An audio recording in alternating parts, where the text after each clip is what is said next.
When we have situations such as this, of course, it's about the people, and that's what we're here to talk a little bit about today, what the Red Cross has done.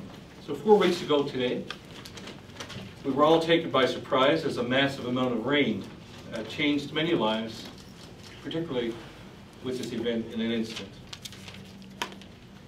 Usually in a flood situation, particularly as it relates to disaster, we have time to use and react. And that reaction time is what we use to mitigate the problems that we may have as a result of flood. In this case, of course, it was a flash flood. It was massive in terms of the number of communities it hit, and of course it caused much disarray for people and their homes and their lives. This was unprecedented for Alberta. This was unprecedented for the Red Cross. The Alberta flood is by far the largest geographical natural disaster that we, the Canadian Red Cross, have responded to in our history. This has been massive, and as a result of being massive, has required a massive undertaking. In the early days, the Red Cross mobilized well over 1,000 people.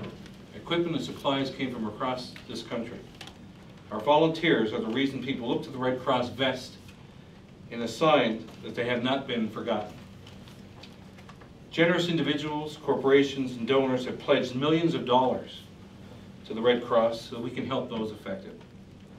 As of today, you have assisted us in raising well over $25 million. So one would ask, how does the Red Cross convert this money into assistance? Let me first explain that our response in Alberta flood is designed in 3 stages, and these stages are actual stages that are used in any disaster response. I would ask any of you to open your kits. You can follow along in the brochure that we have that actually outlines exactly what the phases that we will talk about and the funds that we have used thus far and what we plan to do. We are sending this brochure as of this morning to show our donors exactly how the money they have invested in us is being spent. Large disasters create a wide range of emergency needs, more than any one organization or any government can meet. After a disaster, the Red Cross focuses on providing safe shelter, food, and relief supplies that people need to clean up their homes or start the road to recovery. We work closely with the response community to ensure we are playing the right role in supporting the work of other agencies and many other organizations. In this first phase, the Red Cross immediately set up a client service center. This service center was set up on the other side of the country through our Atlantic operations. And this just gives you an understanding of the pan-Canadian response that we've made to this. We opened our response center and fielded over 97,000 calls from Alberta. We also managed or assisted agencies in managing 17 shelters to assist people who were evacuated from their homes. The Red Cross in Canada mounted the largest effort ever in terms of bulk distribution affecting people in neighborhoods. This included such items as cleanup supplies, tarps, bug spray, work gloves, toiletries, and other necessary items that would be useful to residents as they returned home. To date, we have distributed nearly 1 million of these relief goods and cleanup kits and continue to do so today. We've set up a community grant program to help community social agencies like food banks to continue doing the great work that they do in their communities. We have brought trucks, people, and supplies, as I say, from across this country to support, again, the largest disaster we've seen of this magnitude in Canada. It is important to know that the Red Cross monitors the needs of all the communities throughout a disaster response, and we can adjust our program according to the circumstances that warrant. When we look at the second stage, we call this transition or early recovery.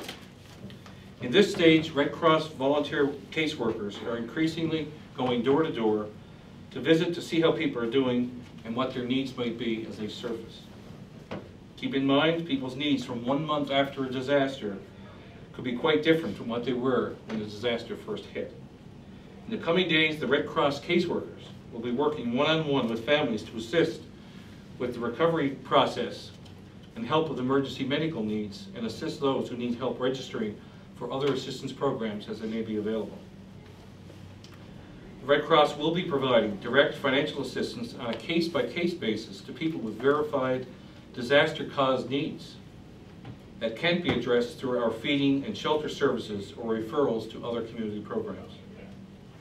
For this disaster, Red Cross believes that financial assistance is the best and most efficient way to provide emergency need to those people whose homes were left unlivable due to damage caused by this flood. Red Cross financial assistance is intended to help people get back on their feet by providing families and individuals with the means to replace essential items like clothing and household goods.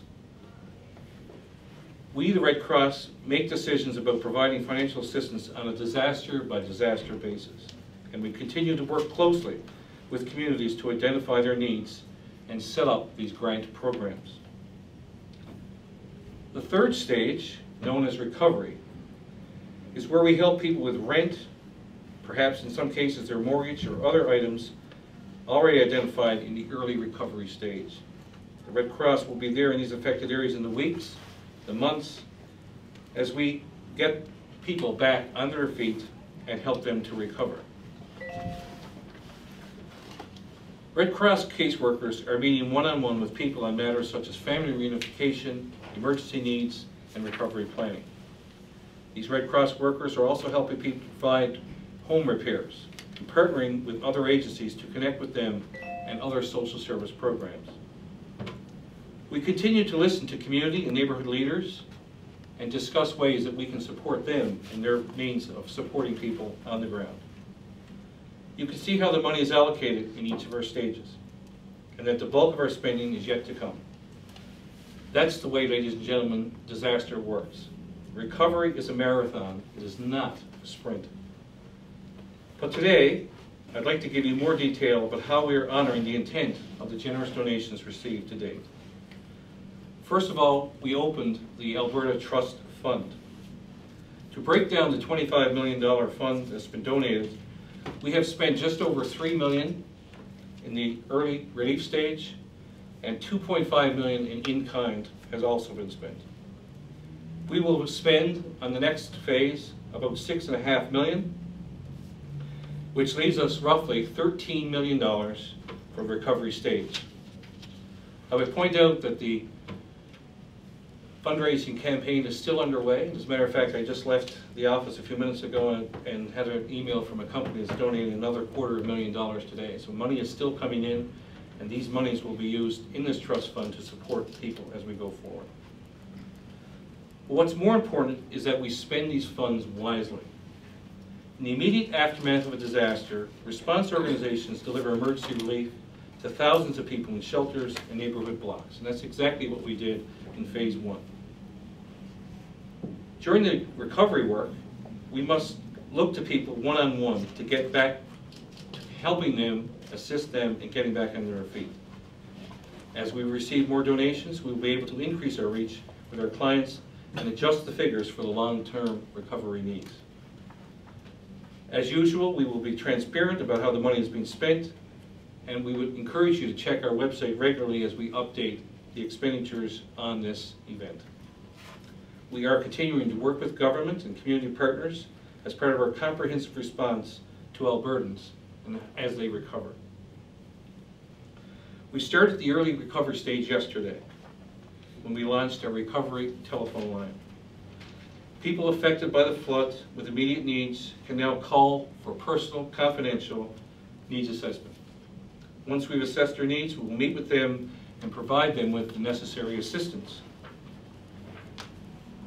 I'd like to conclude by thanking a number of our donors, these very generous donors to the Canadian Red Cross to help support us. They were the ones out of the gate early. There have been many, too many to mention this morning.